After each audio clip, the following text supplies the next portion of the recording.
Hi, good to see you. Happy Easter. Happy Easter. Hey, with Rondo's expected debut today, I was wondering if you can provide a point of reference of last season. I mean, how did you see the guys hold each other accountable, and what might be different this season, knowing what Rondo's value is on that end? I thought the accountability was there last year. I just think, you add a true point guard like Rondo, a guy who's experienced and, who's made a difference on every team he's been on, in the NBA. And I just think with his leadership, with his passing ability, with him understanding the game, he can definitely make the game a lot easier for Kawhi and PG. Thanks. Next up, Andrew Gray. Same to you as well about Easter. Good morning. With Rondo, obviously, with the age, some stuff that when you overlapped with him in Boston, he might not be able to do as well. But I'm curious, because he's so much older and so much more experienced, are there things you see him even better at now, maybe from the mental side or the understanding that you think he can bring to your team that was even better than when you saw him early in his career? I think the mental side. I just think, when I had Rondo, he was very young. So just maturing and understanding the game and, understanding people. And I think he's grown up a lot. And I just think, like I said, his leadership, on the floor or being able to get us a good shot, every time down the floor. I think we had to push the pace and be able to get some easy baskets in transition, which we need. So we have to play in the half court, so much. So it's going to be a slow process. Like I said, he's going to be on a minute restriction. So just get him on the floor, just kind of see what he brings and try and get him acclimated to what we're trying to do. And then just regarding him, the starters today. Same. Okay. Reggie, yeah. Thank you. Thanks. We'll go next to Miriam.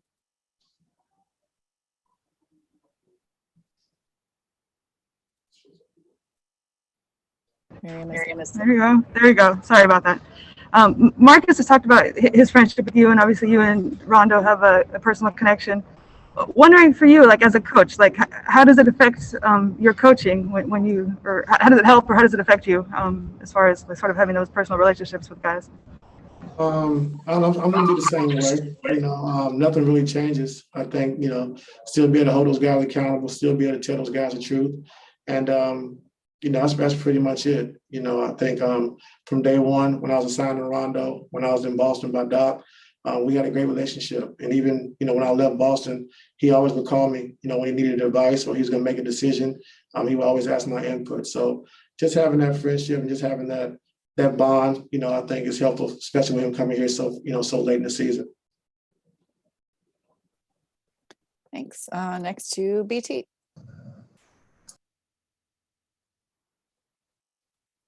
Go ahead, Brad. Happy Easter there, Coach Ty Lue. Happy Easter, BT. Appreciate it, man. Look, we're about a month and a half away from the playoffs. Have you been able to install any more things into your offense or defense, or have you just stuck with the same stuff because of a lack of practice?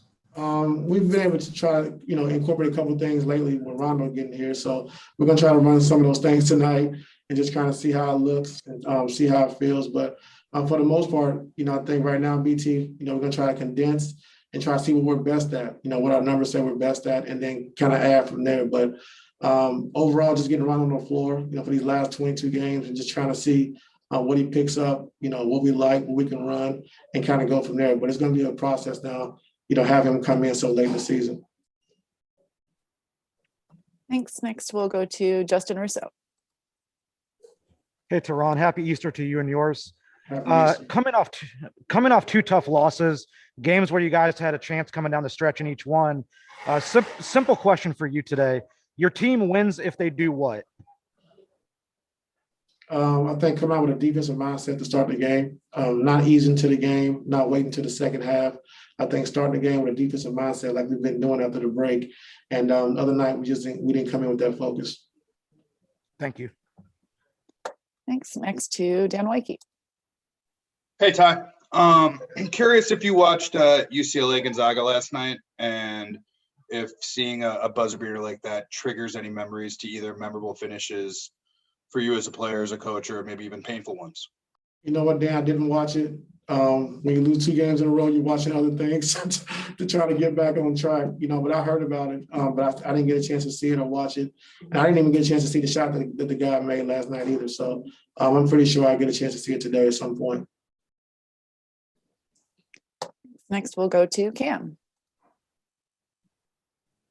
Hey, Coach. Good morning. A quick follow-up to that. What are you watching to kind of get your mind off of the last 2 losses? I'm watching the last Laker game, watching the last 2 losses we had, just looking at, what we need to improve in offensively and defensively. And I think, our last game against Denver, I just didn't think we moved the ball as good as we've been doing. I thought we got a little stagnant in that first half. Defensively, we didn't start the game with a defensive mindset. I thought they got, back cuts, they got offensive rebounds, they got out early in transition. And then in the second half, we were able to bear down. But sometimes when you dig yourself a hole like that, it's hard to come back and because everything has to go perfect, So, like I said, we just got to start the game with the same defensive mindset, not easing into the game. Additionally, Coach, from your experience as a coach and a player, how long would you anticipate it take Rondo to kind of get acclimated to the team and perform as you would expect him to? I would say him, who's a lot better player than I ever was. I would say 2 to 3 weeks. I say 2 to 3 weeks to get his legs up under him because he hasn't played in a while. Play the minutes we expect him to play, and then understanding what we're looking for offensively and defensively. So I say 2 to 3 weeks, and I think he should be fine. Thanks, Coach. Yes, sir. Thanks. Next to Tomer. Good morning, Ty. How are you today? Good. How are you? Doing well, thank you. First, Pat and Serge, what's going on with them? Are they able to do anything on the court? I know we saw Pat warming up the other day. Yeah, Pat's been progressing on the court, very well. Serge hasn't had a chance to play 5-on-5 yet, but Pat's been playing 5-on-5, on the floor, getting his workouts in. So he's progressing very well. So hopefully it's pretty close. Okay, thank you. And then Staples, the Clippers, Lakers announced that they'll be welcoming fans over the next couple of weeks. I think it's in April 18th for you guys expected. Like, how big of a boost will that be? I mean, you guys haven't had fans all year. You've had fans on road arenas, but how different will it be at Staples Center? Very different. Like you said, not having fans all year long and going to other arenas where they have fans and you kind of see it and you miss it. They give you that extra motivation, especially when you don't have a lot of energy that night. I think the crowd does a great job of pushing you over the top. So it'll be fun, to get our fans in the building and get a chance to experience it. Thanks. Thanks. Next to Rachel. Hey, Ty, I think I got my headphones fixed here. For Rondo today, is it a total amount of minutes that you're looking for him in terms of any restriction, or is it just how much he could play at a time? Both? Yes, ma'am. Do you have a rough number you're looking at? I can't tell you because if I mess it up, I'll get in trouble. So. Okay. Yeah. I know they're waiting to write something, so I ain't going to say nothing, Rachel. All right, all good. Thank you. And time for one more with Law. Happy Easter to you, man. You mentioned the defensive mindset that the team needs to come out with.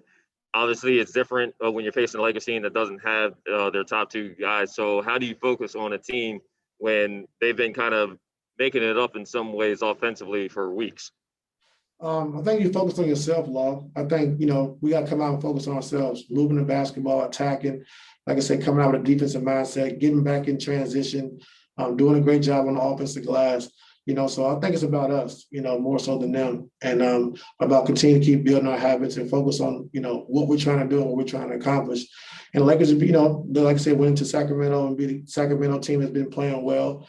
And they have a lot of good players over there still, with Bron and AD being out. They still have a lot of talent. So with Coach Vogel and those guys and, Jay Kidd and Phil Handy, they do a good job of preparing those guys. And they're going to be ready to play tonight no matter who's on the floor.